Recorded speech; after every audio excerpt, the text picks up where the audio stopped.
Good morning. I'm going to read chapters 18 and 19 from Escape from Mr. Lemoncello's Library today. I didn't read 18 on Thursday because it was Thanksgiving, so I'm going to read 2 today. What has been happening is I just decided that they were all, two people left, and the other people are competing in escaping from the library, and the prize is to be the spokesperson for Mr. Lemoncello's new game.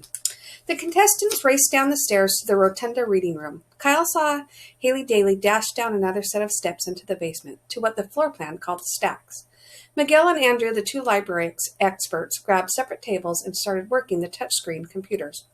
Bridget Wage did the same thing. Charles Chillington strolled out the arched doorway and into the foyer with the fountain. Yasmin Smith-Snyder was running around the circular room with her floor plan in front of her face, like someone frantically checking their text messages while racing down a crowded sidewalk. Sierra Russell found a comfy chair and sat down to finish her book. The girl definitely wasn't into the whole spirit of the game. "So, Kyle," said Akimi, "you want to form an alliance?" "What do you mean?" "It's what people do on reality shows like Survivor. We help each other until, everybody else is eliminated, and we have to stab each other in the back." I don't remember hearing anything about eliminations." "Oh, right. But hey, there was nothing in the rules that said we couldn't share the top prize. I just want to win." "Cool. So we're a team?" "Sure." "Great," said Akimi. "I nominate you to be our captain. All in favor, raise your hands." Kyle and Akimi both raised their hands. "It's unanimous," said Akimi. "Okay, let's go ask that antique librarian a question." "What?" "We both get to ask one question, right?" "Right. Okay, here's mine. Hey, lady, how do we get out of here?" "And you think she'll tell you?" "No, not really. So what's your plan?" "Well, I was thinking." Suddenly Yasmin shouted, "I win!" The rest of them stopped whatever they were doing. "It's just like last night when Kyle found dessert in the most obvious place. To get out of the library, all we have to do is use one of the fire exits. Duh." She headed toward a hallway between the Book Nook Cafe and Community Meeting Room A. Kyle stood up.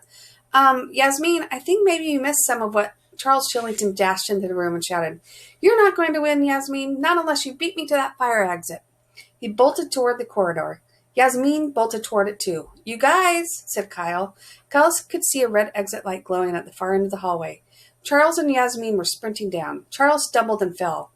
Yasmin kept running, harder, faster. She slammed into the exit bar on the middle door. Alarms sounded. Flashing red lights swirled. Somewhere a tiger roared. Mr. Lemoncello's voice rang out of the overhead speakers. "Sorry, Yasmin. That's where your sidewalk ends. You broke the rules. You are out of the game. Your library card will be placed in the discard bowl, and you will be going home." As the fire exit door slowly swung shut and Yasmin disappeared into the bright sunshine outside the library, Kyle checked out Charles Chillington, who would have been sent home if he hadn't stumbled and had reached the exit first. The guy was smirking. That was when it hit Kyle. Chillington had faked Yasmin out. He knew she couldn't win by going out of fire exit. But he ran down the hall to fool her into thinking she was doing the right thing. Oh yeah, Chillington was definitely in it to win it, no matter who he had to trample. Whistling casually, Charles strolled back into the lobby.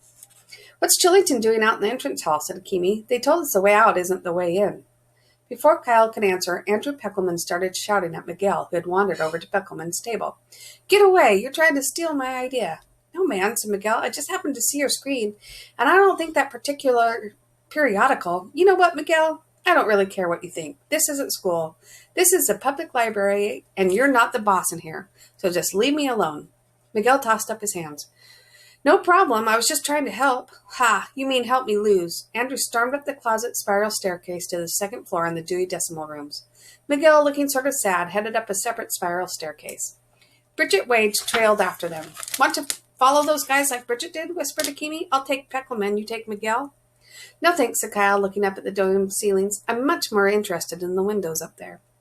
3 stories above the rotunda floor, just below the Wonder Dome, there was a series of 10 arched windows set between the recessed statue nooks. The windows acted like skylights at the base of the dome, allowing sunshine to flood into the room below. "You think those windows open?" asked Akimi. "Maybe, maybe not. But I've never let a closed or locked window stand between me and winning a game. Just ask my dad." "What?" "Never mind. Come on." Kyle trotted over to the cushy chair, where Sierra Russell was peacefully reading her book. Excuse me, hate to interrupt." Sierra raised her head. She had a very dreamy look in her eyes. "I need a book." "Really?" said Sierra. "Sierra? What kind?" "Like the one you found up there." He gestured to the curving bookcases climbing up the back half of the rotunda. Fiction, said Sierra. Right, said Kyle. Love me some fiction. Well, what sort of story do you like? Something way up high, said Kyle. The higher the better. Really? Yep. Well, that's an interesting way to put together a reading list, basing it on a bookcase elevation. I'd like something on the top shelf, maybe right under the hologram statue of that guy hanging out with the cat in the hat. That's Dr. Seuss, said Sierra. He wrote The Cat in the Hat. Sweet, said Kyle, but I just like how close he is to that window. Chapter 19. Oh, Mrs. Tobin, Hakimi called out, I need to use my librarian consultation. You sure about this? Said Kyle. That's the beauty of being a team. After we burn through mine, we'll still have yours. The hologram librarian appeared and advised Hakimi that Huckleberry Finn by Mark Twain was the book located right underneath the holographic image of Dr. Seuss and the Cat in the Hat. After Mrs. Tobin vanished, Kyle and Hakimi used their desktop computer to find the call number for Huckleberry Finn. Kyle grabbed a pen and scribbled it down on his palm. Are you going to do what I think you're going to do? Said Hakimi. Yep. I'm going to float up there, hoist myself into the nook where the hologram is, reach over to the window, push it open, and stick out my hand. Technically, I will have found my way out of the library. Nothing in the rules says anything about how far outside we had to go to win. You could fall. I don't think so. I'm wiry, like a monkey. Seriously, Kyle, it isn't worth it. Yes it is. Did I mention I want to win? You should improvise a safety harness, suggested Sierra Russell. Well, in this adventure book I read once, the hero was in a very similar predicament. So he removed the curled handset wires from several telephones, bundled them together, and made a safety rope. 10 minutes later, Kyle, Hakimi, and Sierra had stripped the springy wires off a couple of telephone handsets. Kyle looped the cables around his waist and tied the other end to the handrail of the hover ladder. When fully extended, the safety rope would stretch out to a little more than 20 feet. It should work. Be careful up there, said Hakimi. Yes, said Sierra, who wasn't reading her book anymore. Apparently, watching a real live person risk his real live life by doing something really, really scary was one thing more exciting than reading. Kyle locked his feet into the hover ladder ski boot brackets. Here we go. Serious adrenaline raced to his body as he tapped the call number for Huckleberry Finn into the hover ladder's book locator keypad. When you open the window, said Hakimi, just shout, I found the way out, and we win. Right, said Kyle, all three of us. Huh?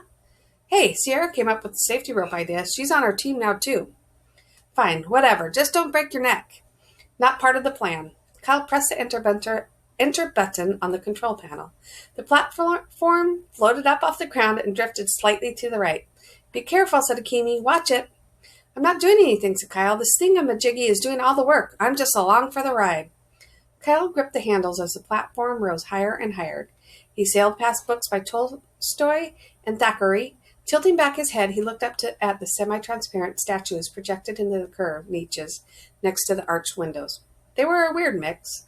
A thoughtful African-American man in a three-piece suit and a bow tie, a guy with long curly hair, old-fashioned clothes, and a looking glass, a long-haired dude in a scruffy shirt hiding behind cutouts of the letters P and B, a bald guy with a beard. Since the statues were really holographic projections, they had chisel-type labels floating in front of their pedestals identifying who the famous people were. The ones closest to Kyle were George Orwell, Lewis Carroll, Dr. Seuss, and Maya Angelou. As he continued to climb, Kyle could hear the soft whir of the electromagnets invisibly lifting him toward the ceiling. And then he heard something much louder. What a ridiculous idea! Charles Chillington. He was standing on the second floor balcony at the far side of the rotunda. You know, Keeley, I thought about doing the same thing, but then I noticed something you obviously overlooked. There's a wire mesh security screen on the other side of those windows. The levitating platform stuttered to a stop. Enjoy staring at the ceiling, Keeley. I'm off to win yet another game. Kyle ignored Chillington and grabbed hold of the ledge beneath Dr. Seuss's berth. He tried to haul himself up, but his feet wouldn't budge. They were locked in place by those ski boot clamps. And this close to the skylights, Kyle could see that Chillington was right. There was a security screen on the other side of the windows. Kyle checked his wristwatch. It was 1 p.m. He and his teammates had wasted an hour on the lame window idea. He sighed heavily and stared up at the quivering Seuss projection in the bowed niche above his head. The cat in the hat's mouth started to move. Think left and think right, and think low and think high. Kyle recognized the voice. It was Mr. Lemoncello. Oh, the things you can think up if only you try. In other words, Kyle was back to square one. He needed to think up a whole new escape plan. The ladder began a slow and steady descent to the floor, even though Kyle hadn't pushed a button. Don't listen to Smarty Pants Charles, Hakimi coached as Kyle coasted toward the floor. It was worth a shot. I agree, said Sierra. A blood-curdling scream came ringing up the staircase from the basement. That's Haley, said Akimi. I saw her go downstairs. That's where the stacks are, added Sierra. Come on, said Kyle. She could be in serious trouble. You should never help your competition, Keeley, scoffed Charles as he casually strolled down a spiral staircase. Unless, of course, you always played to lose.